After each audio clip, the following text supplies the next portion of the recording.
Berlin, May 1945. Entire cities reduced to ashes, factories destroyed, millions dead. The German economy no longer existed, only smoldering rubble and hunger. The Allies divided Germany into pieces. The country that started 2 world wars would now pay the price. Brutal reparations, total demilitarization, zero heavy industry. But something unexpected happened. In just 30 years, the destroyed Germany became the largest industrial power in Europe, surpassing even its victors in the economic race. This is the story of the German economic miracle. We investigated secret documents, interviews with economists, and hidden data to reveal the truth behind this impossible resurrection. 1945. German industrial production was at 5% of its pre-war level.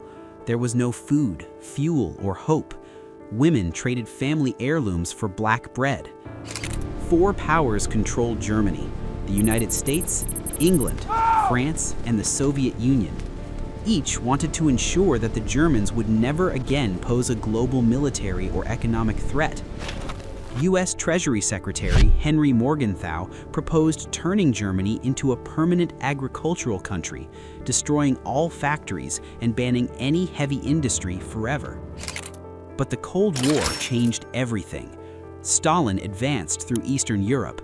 Americans realized they needed a strong Germany as a barrier against Soviet communism. In 1948, the United States injected billions of dollars through the Marshall Plan. West Germany received more than $1.4 billion to rebuild factories. Ludwig Erhard, the Minister of Economics, replaced the worthless Reichsmark with the new Deutschmark. Every German received 40 new marks. Inflation died instantly, and the black market disappeared. Erhard did something revolutionary. He eliminated price controls overnight. The Allies were furious, but it worked. Hidden goods flooded stores within 48 hours. The German miracle was not luck. It was brutal social engineering. Initially low wages, profits reinvested in machines, zero frivolous consumption, fanatical obsession with productivity and quality. Germans developed the Mittelstand, small and medium-sized family companies focused on specific engineering niches. They did not want to grow fast, they wanted to technically dominate their markets for generations. While Americans mass-produced with average quality, Germans created perfect machine tools, defect-free automotive components, and chemical equipment that lasted decades without critical operational failures. Between 1950 and 1960, the German economy grew 8% per year. Unemployment fell from 8 million to virtually zero. Factories operated 24 hours a day.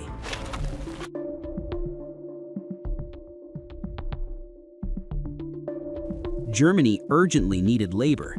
They imported millions of Turkish, Italian, Greek, and Yugoslav workers. German assembly lines never stopped producing wealth. German companies like Volkswagen, Siemens, BASF, and Bosch conquered global markets.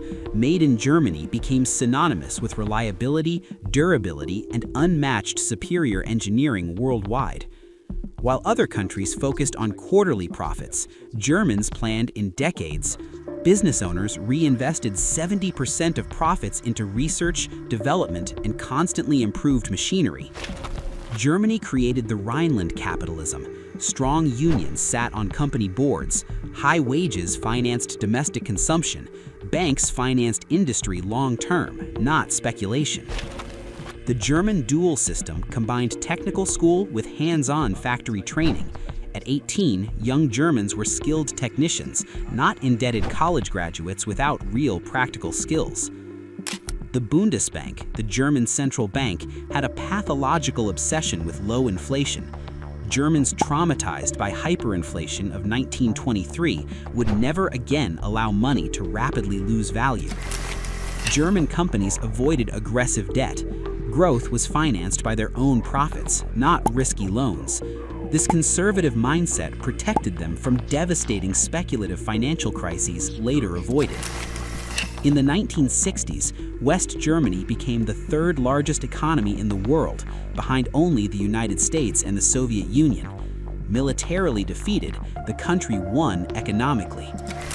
Germany had no powerful army or nuclear weapons, but it controlled European engineering. Anyone who needed precision machines depended on Germans to survive industrially.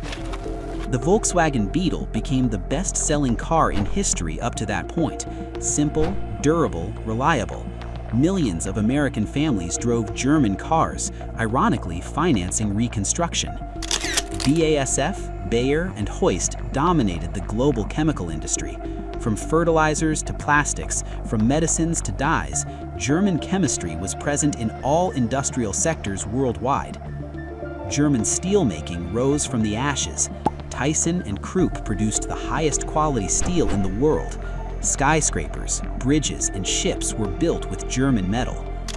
Mercedes-Benz, BMW, Porsche, and Audi defined global automotive luxury.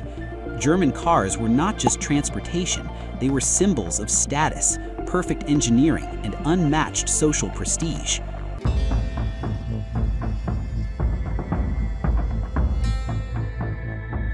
Hidden companies dominated impossible niches: industrial pumps from KSB, bearings from Schaeffler, valves from Festo. No one knew these names, but every modern factory depended entirely on them. But not everything was perfect. Germans worked too hard, had little free time, and the pressure for perfection created a stressed, rigid, and emotionally repressed society. In 1989, the Berlin Wall fell. Germany now faced a new gigantic challenge: integrating 17 million East Germans with a failed socialist economy and outdated technology. Reunification cost 2 trillion euros. West Germany essentially bought the East, rebuilding infrastructure, factories, and the entire social system from scratch over decades. In the 2000s, Germany became the locomotive of the European Union. While Greece, Spain, and Italy entered crisis, Germans maintained record trade surpluses. The single European currency brutally benefited Germany. The devalued euro made German exports easier, while Mediterranean countries could not devalue their own currencies to compete effectively. Germans led the Fourth Industrial Revolution: automated factories, advanced robotics, the Internet of Things applied to manufacturing. Siemens and SAP dominated global industrial software relentlessly. Germany invested 200 billion euros in renewable energy: solar panels, wind turbines, energy efficiency. The Energiewende became a global model for sustainable transition despite difficulties. But cracks appeared: excessive dependence on exports, lagging digital infrastructure, suffocating bureaucracy, and dangerous reliance on cheap Russian gas that sustained heavy German industries. China's rise threatened the German model. Chinese companies copied German technology, produced cheaper, and began to dominate markets that had been exclusive to German brands. Electric cars challenged German automotive supremacy. Tesla and Chinese automakers advanced quickly, while German giants were slow to abandon combustion engines they had dominated for 100 years. Germany proved that total destruction is not a final sentence. With strategic planning, investment in technical education, and obsession with quality, nations rise stronger. Losing 2 world wars taught Germans that military power is temporary, but economic dominance and industrial excellence sustain nations for generations and create real prosperity.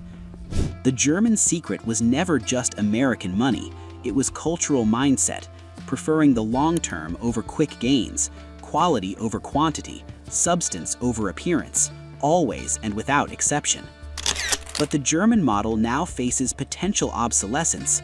The digital world rewards speed, not perfection. Agile startups beat bureaucratic conglomerates.